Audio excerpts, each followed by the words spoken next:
केन्द्रीय कमिटी बैठक जुन दाहाल र नेपाल खेमाको बैठक बबर महलमा चल्ने तर्खरमा छ भने उता ओली पक्षको नेकपाको बैठक पनि बालुवाटारमा चल्ने तर्खरमा छ र यतिखेर एकले अर्कालाई र केन्द्रीय समिति आफूतिर तान्ने र आफ्नो बहुमत बढी बनाउने यहाँनिर होडबाजी नै चलेको छ र यतिखेर हामीसँग हुनुहुन्छ सांसद र केन्द्रीय कमिटी सदस्य शेरबहादुर तामाङ। स्वागत छ यहाँलाई। नमस्ते। तपाईँ त केही दिन अगाडि उता ओली पक्षमा जानुभएको भन्ने कुरा थियो, अहिले फेरि यता देखिनु भयो। औपचारिक रूपमा नेपाल कम्युनिस्ट पार्टी नेकपा विघटन अथवा विभाजनको कुनै घोषणा भएको छैन। पार्टीभित्र सबै हाम्रा नेताहरू हुन्, त्यसमाले यी नेताहरूलाई अझै पनि मिलाउन सकिन्छ कि हाम्रा प्रयासहरू विगत 1 महिनादेखि म लगायतका धेरै साथीहरू त्यो प्रयासमा थियौँ, यद्यपि हाम्रो प्रयास असफल भयो र अझै पनि एकताको कुनै विकल्प छैन। एकता नै मुख्य कुरा हो। त्यसो भएकाले त्यही सन्दर्भमा प्रधानमन्त्री केपी ओलीसँग केही दिन रहने स्थिति बनेकै हो। त्यसैले राजनीतिक कुरा राजनीतिक ढङ्गले नै समाधान गर्नुपर्दछ र म पनि राजनीतिक दृष्टिकोण राख्ने एउटा प्राणी भएको कारणले राजनीतिक दृष्टिकोणकै आधारमा अहिले फेरि म चाहिँ पूर्ववत रूपमा नेपाल कम्युनिस्ट पार्टी नेकपाको केन्द्रीय सदस्यको हैसियतमै छु। त्यो बाहेक अर्को कुन खेमा वा कुन भनेर आरोप वा प्रत्यारोप लाउनु पर्ने ठाउँमा छैन। अझै पनि तपाईँहरू एकता हुन्छ भन्दै हुनुहुन्छ। एकता हुन्छ यतिसम्म भइसकेपछि यो नि एकता हुन्छ त यो? अब म के देख्छु भने यो पार्टीहरू अन्ततोगत यो मुलुकको जनताको, यो मुलुकका त्यो नेकपाका कार्यकर्ताको खातिर पनि अन्ततोगत एकता बाहेक अर्को छैन र मलाई लाग्दैन यो निर्वाचन यति छिटै हुन्छ। त्यस भएको कारणले निर्वाचनको बेलासम्म हेर्दै जानु होला कि मैले आज के बोलेँ भन्ने कुरा चाहिँ यो बैठकमा उपस्थित भएर बोलिरहेको छु। एक ठाउँमा उभिरहेको छु, यद्यपि हाम्रो बाध्यता हो, त्यो बाध्यताको बिचमा हामी छौँ, हामी उभिरहेका छौँ। हाम्रो राजनीतिक दृष्टिकोणहरू छ, त्यो दृष्टिकोणकै कारणले हामी एक ठाउँमा उभिरहेका छौँ। तर पनि अन्ततोगत यी पार्टीहरू कुनै बेला 54 सालमा एमालेभित्र विभाजन भएर तपाईँको चाहिँ 58 सालमा पुग्दा नपुग्दै एकीकरणको अवस्था पनि बनेको थियो। त्यसैले आज नेपाल कम्युनिस्ट पार्टी नेकपा पुनः फेरि त्यो ठाउँमा पुग्नुपर्ने स्थिति आउँछ। त्यसो भएको कारणले हामी आज को कति सङ्ख्यामा छ कता छ भनेर भन्दा पनि यो राजनीतिक कुरा हो। राजनीतिक कुरामा कतिपय कुराहरू सङ्ख्याले निर्धारण गर्दैन। यद्यपि पनि अब यो कानुनी र संवैधानिक प्रश्न उठ्दाखेरि यहाँ त सङ्ख्याकै निर्धारण भने उता निर्वाचन आयोगमा जसको बहुमत पुग्छ उसले नेकपाको आधिकारिकता पाउँछ, यहाँ त बहुमतकै कुरा भने टाउका गनिरहेका छन् यतिखेर। त्यसैले त म भन्दैछु, यद्यपि तपाईको कानुनी र संवैधानिक हिसाबले हेर्दाखेरि सङ्ख्याको पनि महत्त्वपूर्ण रोल हुन्छ। हामी राजनीतिक लडाइँ लडिरहेका छौँ, तर राजनीतिक लडाइँ आज संवैधानिक र कानुनी लडाइँमा पुग्ने पर्ने कारणले अलिअलि सङ्ख्याको पनि त्यसमा चाहिँ जोडघटाउ हुन्छ। जस्तो कि अब तपाईँहरूको यता अलि ठुलो पक्ष छ र यता धेरै बहुमत छ भन्ने कुरा पनि छ र यसलाई चाहिँ प्रधानमन्त्री केपी शर्मा ओलीले फेरि 556 जना थपेर फेरि 1100-1200 बनाइदिनु भयो। उहाँले पनि निर्वाचन आयोगमा पठाउनु भएको छ। तपाईँहरूले यहाँबाट पनि यहाँको जुन दाहाल र नेपाल खेमाले पनि त्यहाँ 287 जनाको हस्ताक्षर पठाएको छ भनेदेखि अब कुन चाहिँ नेकपा आधिकारिक मान्ने जनताले, कुन चाहिँ नेकपा आधिकारिक हो? अब यो चाहिँ एकचोटि निर्वाचन आयोगको विषय बन्छ, निर्वाचन आयोगबाट टुङ्गे पछाडि फेरि अदालतको विषय पनि बन्छ। त्यसैले यो यतिकै छिटो आज भोलि नै टुङ्गिने विषय होइन। यो अलिक केही समय हामीले त्यो संवैधानिक र कानुनी विषय भएको हुनाले त्यसलाई त्यही ठाउँबाट हामीले चाहिँ टुङ्गो लाउनु पर्ने भएको हुनाले ती ठाउँहरूमा हाम्रा दाबीहरू रहनेछ। अब तपाईँले यो क्याम्प चेन्ज गर्नुहुन्छ कि यही क्याम्पमा बस्नुहुन्छ? अब यो चाहिँ कस्तो भने हामीले जुन ढङ्गले राजनीतिक हिसाबले हामी आएका छौँ त्यो राजनीतिक प्रतिबद्धताको आधारमा म अहिले जहाँ उभिएको छु त्यही ठाउँमा रहन्छु। यतिखेर नेकपा भित्रको विवाद छताछुल्ला भएसँगै पार्टी करिब दुईटा भएको छ र कसले वैधानिकता पाउने र वैधानिकता कसले लिने भन्ने एउटा कानुनी फैसला मात्रै बाँकी छ र नेकपा पार्टीको नाम, झन्डा र चुनाव चिन्ह कसले आफ्नो पक्षमा पार्ने भन्ने यो होडबाजी जस्तो देखिन्छ। कसले बहुमत पुर्याउने र कानुन अनुसार आफू वैधता पाउने यो दौडधुप पनि चलिरहेको छ र यतिखेर नेकपाको दाहाल र नेपाल खेमाको बैठक, केन्द्रीय कमिटीको बैठक बबर महलमा चलिरहेको छ भने यहाँ उपस्थिति हुनुभएका केन्द्रीय कमिटी सदस्यहरूसँग हामीले विभिन्न उहाँहरूको प्रतिक्रिया र आगामी राजनीतिक रणनीति के हुनेछ त्यो विषयमा केही छलफल गर्छौँ। स्वागत छ यहाँलाई। हजुर, धन्यवाद। अब आगामी राजनीतिक रणनीति र आगामी राजनीतिले जनतालाई दिने जनादेश र फेरि सरकार गठन गर्ने यो दुईटा पक्षमा तपाईँहरू हुनुहुन्छ नेकपा पार्टी। यतिखेर अब यो नेकपा पार्टीले वैधता कुन पक्षलाई दिन्छ? अब होइन, नेकपा त्यो वैधता कुन पक्ष भन्ने सवालै आउँदैन। यो त आइसक्यो होइन, त्यो त भन्ने कुरा बोल्ने कुरा प्रधानमन्त्रीले त चाहिँ आजदेखि आज 2 वर्ष 3 वर्ष अगाडिदेखि के बोल्नु भएको थियो त्यो भएको छ र केही नै हुँदैन क्या। उहाँ बोल्ने कुरा हो, उहाँ बोल्नुहुन्छ, मुख चिलाउँछ, बोल्नुहुन्छ, भनिदिनुहुन्छ, त्यो एउटा कुरा भयो। तर चाहिँ पार्टीको विधान त नेपालको संविधान त र चाहिँ हिजोदेखि त आइरहेको चाहिँ परम्परा सबै हिसाब किताबले गर्दा 441 जना केन्द्रीय समितिको सदस्यमा 200 चाहिँ 300 बढी केन्द्रीय सदस्य जता छन्। त्यो स्वाभाविक रूपमा यो क्वेसन पनि मलाई अड लाग्छ कि यसको जवाफ दिन नि। उहाँहरूले त फेरि त्यत्रो भइसक्यो। उहाँले त फेरि 1179 को यो त अब भोलि आएन उहाँले चाहिँ कसलाई चाहिँ 15,000 20,000 पनि बनाउनु होला अरे। त्यो मान्दै जाने कुरा हुन्छ। अहिले निर्वाचन आयोगमा पार्टी नेपाल कम्युनिस्ट पार्टीको केन्द्रीय सदस्य सङ्ख्या जसको हस्ताक्षर जसको नागरिकता सहित जुन दिन चाहिँ के अरे 75 जेठ 3 गते जो दर्ता गरेको छ त्यो नै नेपालको संविधान त नेपालको कानुन त र चाहिँ हाम्रो पार्टीको विधानले त्यही नै वैधानिक हो। त्यसको 2/3 भन्दा बढी सदस्य जहाँ छ उही नै पार्टी हो, उही नै चाहिँ वैधानिक हो, उही नै सही हो। त्यहाँ भन्दा अरू कुरा चाहिँ खोजेर अथवा यतातिर छलफल गरेर अल्मलिने कुरा पनि त्यति राम्रो हो जस्तो मलाई लाग्दैन। जस्तो कि तपाईँ केन्द्रीय कमिटी सदस्य पनि र एक त बागमती प्रदेशको अध्यक्ष पनि हुनुहुन्छ नेकपाको, होइन? अब यो जुन केन्द्रमा देखिएको यो फाटो र यो विभाजन प्रदेशमा असर गर्छ गर्दैन यसले? त्यो स्वाभाविक रूपमा गर्छ। पार्टी चाहिँ एउटा चाहिँ त्यसो भए अब प्रदेश सरकार पनि ढल्छ। अब सरकार ढल्छ ढल्दैन त्यो अब यो यहाँ प्रोग्रामहरू बन्दै जान्छन्। प्रोग्राम चाहिँ पार्टी केन्द्रले चाहिँ एउटा नीति तय गर्छ, त्यसअनुसार हामी कार्यक्रमहरू अगाडि लिएर जान्छौँ। ढल्दैन भन्ने त पनि प्रश्न छैन। ढलिहाल्छ भन्यो भने फेरि कुन दिन भन्नुहुन्छ तपाईँहरूले, त्यो पनि टाइम हेर्नुपर्ने हुन्छ। त्यस कारण यो त अब प्रक्रियामा गयो, यो तलसम्म जान्छ। तलसम्म पार्टी सङ्गठन त वार्डसम्मै जाने भइहाल्यो, सेल कमिटीसम्मै जाने भयो, यसको असर जाने भइहाल्यो। सरकारमा केन्द्रमा देखिहाल्नु भएको छ, त्यसको प्रभाव प्रदेशमा पनि देखिन्छ नै। तर कुन रूपमा कुन प्रकृतिमा र कुन बेला भन्ने कुरा चाहिँ त अब परिस्थितिले निर्धारण गर्दै जान्छ, त्यो अगाडि बढ्छ।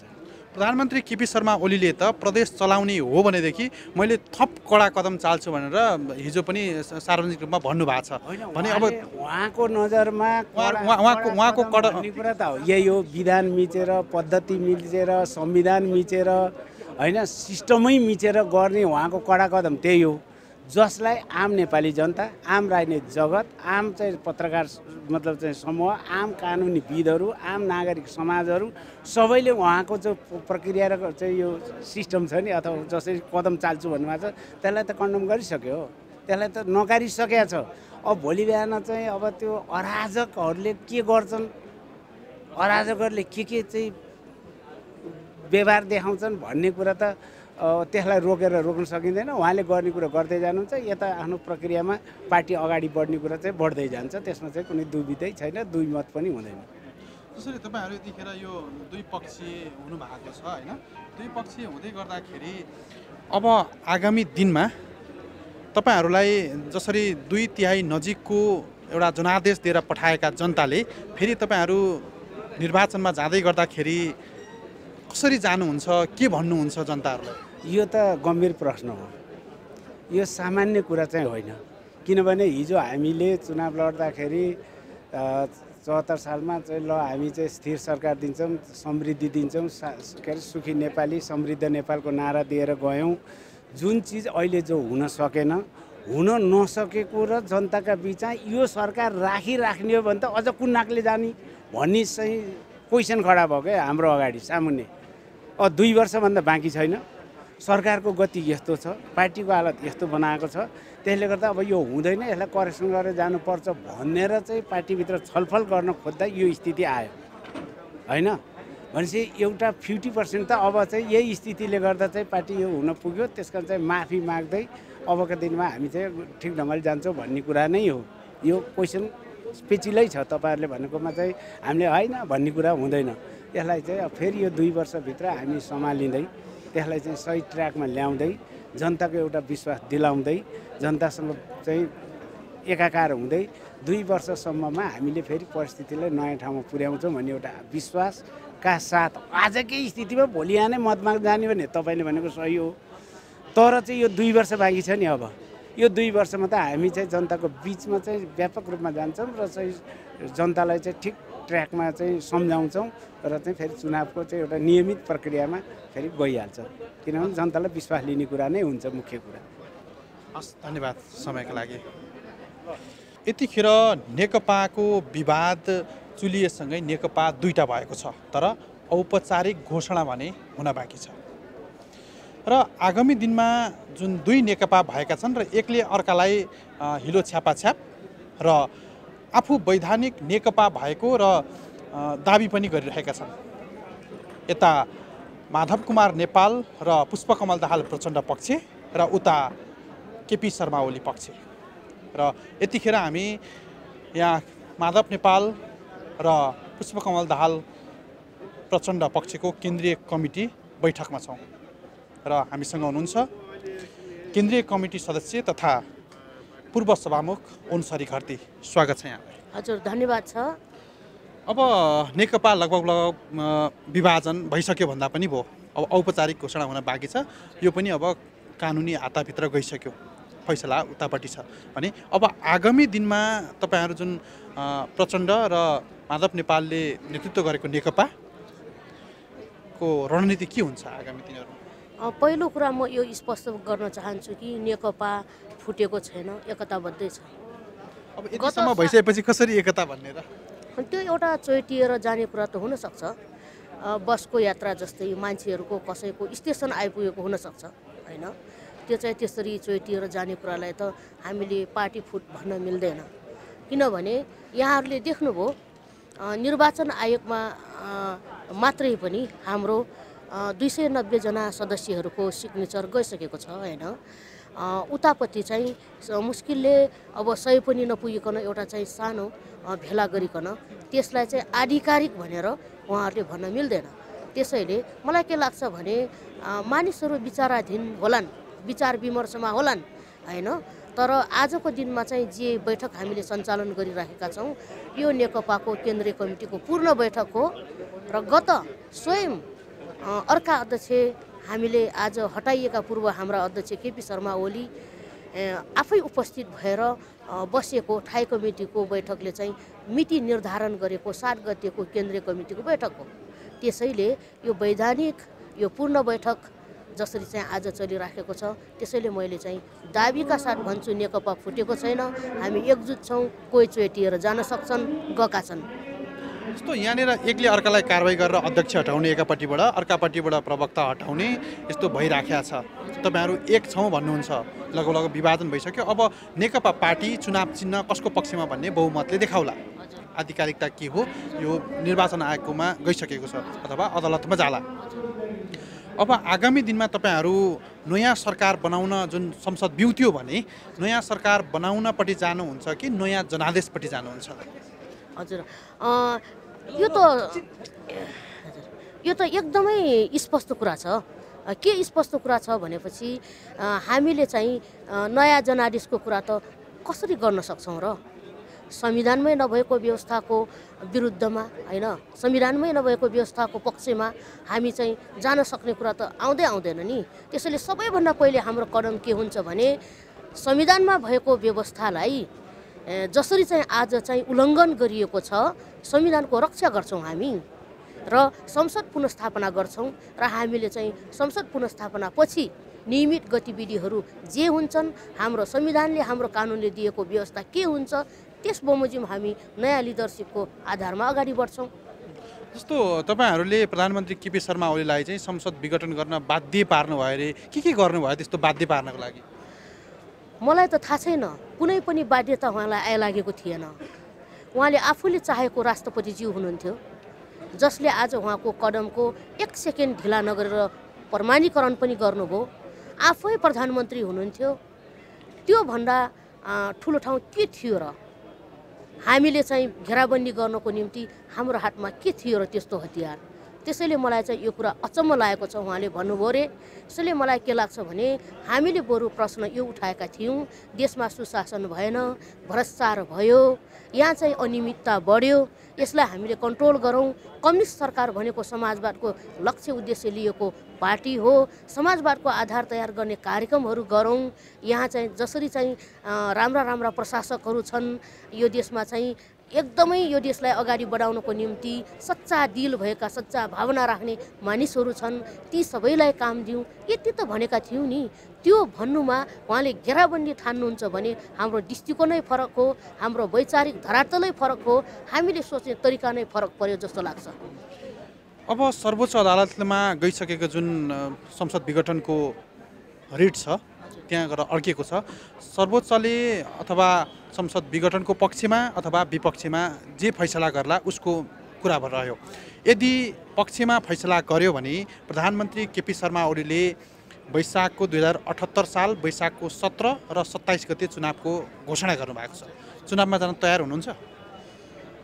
हामीले निरन्तर चुनावको कुरा गर्दाखेरि चुनाव देखेर हामीले जहिले पनि खुसी हुन्छौँ, किनभने लोकतन्त्र मान्ने मान्छे हौँ हामी। लोकतान्त्रिक अभ्यासमा हामी अभ्यस्त भइ पनि सकेका छौँ। त्यसैले त्यसमा हामीले चाहिँ जाने कि नजाने भन्ने प्रश्नै हुँदैन थियो। तर संविधानमाथिको हस्तक्षेप, सदनलाई चाहिँ जसरी उहाँले चाहिँ प्रतिनिधि सभालाई विघटन गरेर अगाडि बढ्नुभयो, यो भनेको जनप्रतिनिधि संस्थामाथि पनि उहाँले चाहिँ आक्रमण गर्नुभएको हो। यस्तो आक्रमण गरेर तथाकथित चुनाव जसरी घोषणा गर्नुभएको छ, हामीले यसको विरोध गरेका छौँ र पुनर्स्थापनाको कुरा जसरी चाहिँ आज हामीले उठाइराखेका छौँ, पहिलो हाम्रो एजेन्डा यही हो। हामीले चाहिँ आजको दिनमा विश्वास गरेका छौँ हाम्रा राज्यका अङ्ग, हाम्रा राज्यका निकायहरू निष्पक्ष छन्, स्वतन्त्र छन्, उहाँहरूले सत्य न्यायको पक्ष जहिले पनि लिनुहुन्छ र यही विश्वासका साथ हामी ती संस्थाहरू जुन जुन निकायहरू जुन जुन अङ्गमा चाहिँ हामी जानु पर्थ्यो त्यसको ढोका घचघच्याएका छौँ। अहिलेको समयमा म यति मात्रै भन्छु, ती हाम्रा संस्था, ती हाम्रा निकाय र ती हाम्रा अङ्गहरूमा हामी आज पनि पूर्ण भरोसा गर्छौँ। यद्यपि संसद बिउतिएको खण्डमा तपाईहरूले सरकार बनाउनुहुन्छ र तपाईँहरू सरकार कोसँग मिलेर बनाउनुहुन्छ? काङ्ग्रेस, राजपा, जुन जनता समाजवादी पार्टी जसपा भनौँ, दुईटैको विश्वासको मत लिनुपर्ने हुन्छ होइन? के हुन्छ? अनि यो परिस्थितिले निर्धारण गर्ने कुरा हो होइन। मानिसहरूले सोचेका थिएनन् 7 राजनीतिक दलले सहमति गरेर एकापट्टि जनयुद्ध अर्कोपट्टि जनआन्दोलन गर्लान् भनेर। यो देशको परिवर्तनको लागि यो कुरा पनि सम्भव भएको थियो इतिहासमा र आज पनि इतिहासले यो एउटा माग गरेको छ। यो देशमाथि जसरी आज चाहिँ यस्ता किसिमका कुकदमहरू चले, यस्ता कुकदमहरूसँग लड्नको लागि सबै शक्तिहरू तपाईँहरू मिलेर जानुस् भन्ने परिस्थिति पनि सिर्जना हुन सक्छ।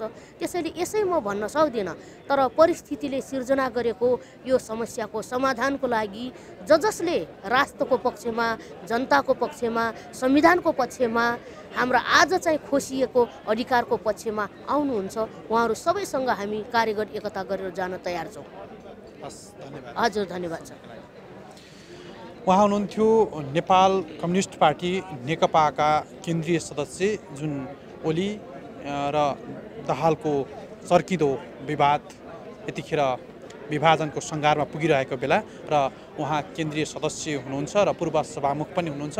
उहाँ यतिखेर नेपाल र दाहाल खेमामा हुनुहुन्छ र अब आगामी दिनहरूमा नेकपाको विवाद यसरी चुलिरहेको बेला नेकपाको वैधानिक पार्टीको नाम कसले लेला भन्ने एउटा यो निर्वाचन आयोग र सर्वोच्च अदालतको हातभित्र गइसकेको छ र यसरी हुने सर्वोच्चको फैसला र निर्वाचन आयोगको निर्णयले पनि यो पार्टीको आधिकारिकता र वैधानिकता कसले पाउने भन्ने कुरा फैसला हुनेछ भने यतिखेर नेकपाको यो जुन विवाद थियो, अब नेकपा पार्टीको नाम, चुनाव चिन्ह, झन्डा कसको पक्षमा रहने र कसको पक्षमा पार्ने होडबाजी चलिरहेको छ र दुवै पक्षले केन्द्रीय सदस्य आफ्नो पक्षमा तान्ने र बहुमत सङ्ख्या निर्वाचन आयोगमा पठाउन पनि थालिसकेका छन् भने यो कार्यमा जुटिरहेका छन्।